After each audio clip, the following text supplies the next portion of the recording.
The air was thick with tension, charged as if the very skies themselves waited with bated breath. Ibrahim Traoré's hands trembled, not with fear, but with a fragile hope he had not dared to nurture in years. Then, without warning, the figure stepped forward from the sleek black vehicle, the world's most famous entrepreneur, and everything changed. Introduction and setup. In the dusty heart of Ouagadougou, Burkina Faso's capital, the morning sun cast long, golden rays over cracked earth and bustling streets filled with the hum of motorbikes, market vendors shouting and children chasing each other barefoot down alleys. The smell of freshly baked millet bread mingled with dust and smoke from open fires. Life here was raw, unvarnished, yet brimming with quiet resilience. Ibrahim Traoré sat in his modest office, the worn leather chair creaking beneath his weight. His eyes, usually sharp and commanding, softened as they rested on a faded photograph pinned to the wall. A young boy smiling under the shadow of baobab trees, a symbol of strength and endurance. That boy was him once, before war, betrayal, and hardship carved lines into his face and hardened his heart. But now, a storm was coming, one that promised both reckoning and redemption. Setting the emotional landscape. The office was sparse, lit by the dim glow of a flickering fluorescent bulb. A dusty fan spun lazily overhead, barely cutting through the heat. The only decoration was an ancient brass key sitting on his desk, rusted but intact, a keepsake from his father who had once whispered, "This key opens doors no one else can." To Ibrahim, it was a metaphor for opportunity and sacrifice. Outside, the streets pulsed with life, but inside, the silence was thick. Ibrahim felt the weight of his responsibilities pressing down, the lives of thousands hanging on his decisions, the constant battle against corruption, jihadist threats, and poverty. He had been called a soldier, a leader, a savior. Yet beneath it all, Ibrahim was a man who had lost more than he gained. His family fractured, his dreams deferred, his spirit bruised. Conflict or challenge introduced, then came the news.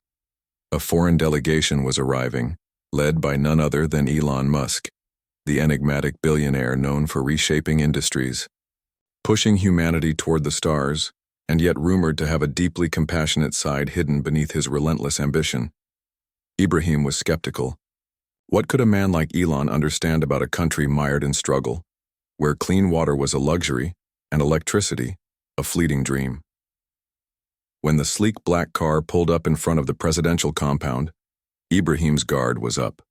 The entourage was polished, their world vastly different from his. And yet, as Elon stepped out, calm, measured, but with an unmistakable warmth, something shifted. "Emotionally charged dialogue, Mr. President," Elon said, extending a hand. His voice was steady, but his eyes reflected a rare sincerity. "I've come not just to talk business, but to listen." Ibrahim hesitated, the skepticism flickering behind his eyes. "Many come with promises but leave with disappointment." Elon smiled faintly. "I understand, but I believe innovation can be a bridge between worlds, between hope and reality." Their conversation was punctuated by moments of silence, each man sizing up the other, the weight of history and expectation hanging between them. Midpoint, revelation, or twist. Halfway through their meeting, Elon unveiled a surprise, a bold initiative to bring renewable energy and sustainable technology to Burkina Faso, designed not just to provide power, but to empower communities, to create jobs, and to foster independence. But that wasn't all. In a move that stunned the world, Elon announced he had funded a scholarship program for young Burkinabe innovators, including a special grant dedicated to Ibrahim's own home region, a nod to the leader's unyielding fight for his people. The gesture was more than philanthropy. It was a hand extended across continents, a symbol of solidarity forged in unlikely circumstances. Climax. Emotional breakthrough. Ibrahim's eyes glistened with tears. Tears not only of gratitude but of a deeper awakening. He saw, perhaps, for the first time in years, the possibility of true change. "You've given more than technology," Ibrahim whispered. You've given hope. And Elon, looking out across the cityscape framed by the setting sun, replied softly, "Hope is the greatest invention of all." In that moment, two worlds collided, not as adversaries but as partners in the quest to uplift humanity. Resolution and quiet closure weeks later, as the first solar panels were installed on the rooftops of Ouagadougou's poorest neighborhoods, Ibrahim walked through the streets greeted by smiles and laughter that had once been scarce. The brass key on his desk gleamed in the morning light, a reminder that doors, once locked, could indeed open. In the quiet moments before dawn, Ibrahim stood beneath the ancient baobab tree, breathing in the cool air.